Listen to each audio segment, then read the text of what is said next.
ගුරුකුල විද්‍යාලයෙන් සිප් 4 හැදෑරූ මාලනී සෙනෙහෙලතා ෆොන්සේකා විද්‍යාලංකාර නාට්‍ය සංගමයේ වෙනුවෙන් එච්.වී. වීරසිරි නිෂ්පාදනය කළ නොරතරත නාට්‍යයෙන් රංගනයට අවතීර්ණ වූවාය.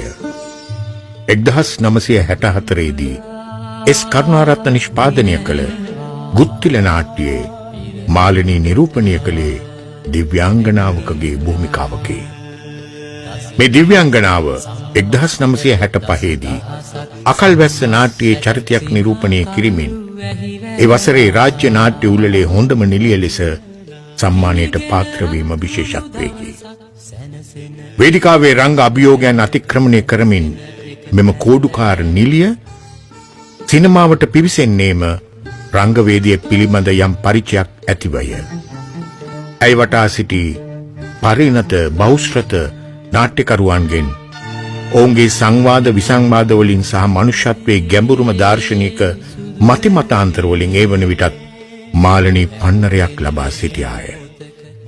1968 දී පුංචි බබා චිත්‍රපටයෙන් රිදී තීරයට පිවිසෙන මාලනී ෆොන්සේකා ඉතාමත්ම කෙටි කලකින් ශ්‍රී ලාංකීය ප්‍රේක්ෂක ජනතාවගේ හද බැඳ ගන්නට සමත් වූවාය. වසර කිහිපයකින් තුෂාරා සහ 4 දෙනාම සූර්යෝ වැනි චිත්‍රපටි වලින් ඇය හිමි කරගත්තේ අද්විතීය ජනප්‍රියත්වයකි. පෙරදිග කාන්තාවකට ආවේනික සුන්දරත්වය මාලනීගේ රූපකාය තුල ගැබ්වී තිබුණි. ලාංකීය කාන්තා පරපුරේ අනන්‍යතාවය නිරූපණය කරන්නට එය ඇයට බෙහෙවින් ඉවහල් විය. එහි නැගේ රූපකාය බෙහෙවින්ම ඉල්ලා සිටින්නේ ජනප්‍රියවාදී සිනමා රැල්ලයි. මුල් කාලීනව එයින් අත්මිදුණු ඇගේ නිරූපණ කීපයක් කාචගත කරන්නට බඹරු ඇවිත් එයා දැන් ලොකු ළමෙක් නිධානයේ සහ සොල්දාදු උන්නැය වැනි චිත්‍රපට සමත්විය. සිරිපාල සහ රන්මැණිකා චිත්‍රපටයේ මාලනීගේ රංගනය දුටු අද්විතීය සිනමාවේදී සත්‍යජිත් රයි පැවසුවේ සිය අලංකාරය සහ චමත්කාර ප්‍රතිරූපය බිඳ ග්‍රාම්‍ය චරිතයක් නිරූපණය කරන්නට මාලනී කළ කැපකිරීම අගය කළ යුතු බවයි. ಭಾರತೀಯ ඉංග්‍රීසි සංගරාවක් වූ ෆිල්ම් බර්ල්ඩ් මාලනී ගැන ලිපියක් පළ කරමින් ඇය හැඳින්වූයේ සිංහල රිදී තිරේ ආර්යාව වශයෙනි.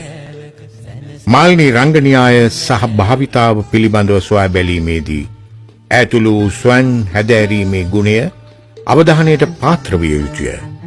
මුල් කාලීන පුහුණුවීම් බොහොමයකදී ඇය අත සංස්කෘතික සංගරාවක් හෝ යම් සාහිත්‍ය කෘතියක් නිරන්තරයෙන්ම තිබූ බව ප්‍රචලිතය. ඇගේ රංග ශික්ෂණය සකසන ලද්දේ එකී ප්‍රබුද්ධ රුචිකත්වය ඔස්සේය. ආචාර්ය ලෙස්ටර් ජේම්ස් පීරිස්ගේ නිධානයෙන් පසු මාලනී ෆොන්සේකාගේ රංග මහිමේ ප්‍රබලව මතු කරගත් සිනමාකරුවා ආචාර්ය ධර්මසේන පතිරාජය. එයා දැන් ලොකු ළමෙක් චිත්‍රපටියේ අභ්‍යන්තර මනෝභාවයද ගැඹුරින් ප්‍රකට කරන්නට ඈ සමත් වූවාය. මුළු චිත්‍රපටිය පුරාම පෙනෙන්නේ මාලනීගේ රංගනයේ දෝංකාරී බව මහාචාර්ය සුචරිත ගම්ලත් ලියා තැබුවේය. එහි රංගනය වෙනුවෙන් 9 වෙනි මොස්කව් අන්තර්ජාතික චිත්‍රපට උළෙලේ ඩිප්ලෝමා සහතිකයක් මාලනීට හිමි විය. එය ශ්‍රී ලාංකීය නළුවෙකු හෝ නිළියක ලද ප්‍රථම අන්තර්ජාතික ජයග්‍රහණයකි. බඹරු ඇවිත්හි ලිංගික සූරාකෑමට ලක්වන තරුණියකගේ චරිතයද සොල්දාදුන්හැ චිත්‍රපටියේ ප්‍රේමක්කා නම් වූ ගණිකාවගේ චරිතයද ඇය රංගපෑවේ චිත්‍රපටියේ සමුදයාර්ථයට අදාළ රංග ශෛලියක් විචිත්‍රණය කරමිනි. අනුපමා, අපේක්ෂා, හිඟනකොල්ලා, පෙම්බරමදු, ඉන්දුට මල්මිටක්, දඬු මොනර, එක්ටැම්ගේ, සිරිමැදුර, මදු සමය, ස්ත්‍රී සහ අන්තිම රැය වැනි චිත්‍රපටිවල මාලනී කළ රංගනයද විවිධත්වයෙන් පිරිපුන්ය.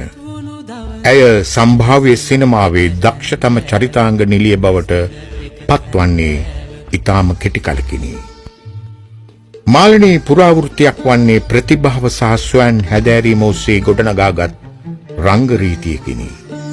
සතත අභ්‍යාසය සහ ව්‍යුත්පත්තියනි. 150කට අධික භූමිකා ඇය නිරූපණය කරන්නේ මනුෂ්‍ය ජීවිතයේ විවිධ පැතිකඩ පිළිබිඹු කරමිනි. එම චරිතවලට ඇය පණ දෙන මිනිස් හැඩතල ඔස්සේ ඇයගේ රංගෝපාය විධික්‍රම සැකසී තිබේ. සිය දීර්ඝ සිනමා චාරිකාවේ වර්තමානය වන විට මාලනී රංග විද්‍යායතනයක් පමණට පරිපාකයට පත්ව සිටින්නීය. ඇය දේශීය සිනමාවේ එක් පරිච්ඡේදයකි. ශ්‍රී ලාංකීය කාන්තාවකගේ සතුටත් කඳුලත් පිළිබිඹු කළ ඇය සිය දේශීය සිනමා භූමිකා නිරූපණයේ ජාතික ලකුණ බවට තර්කයක් නැත.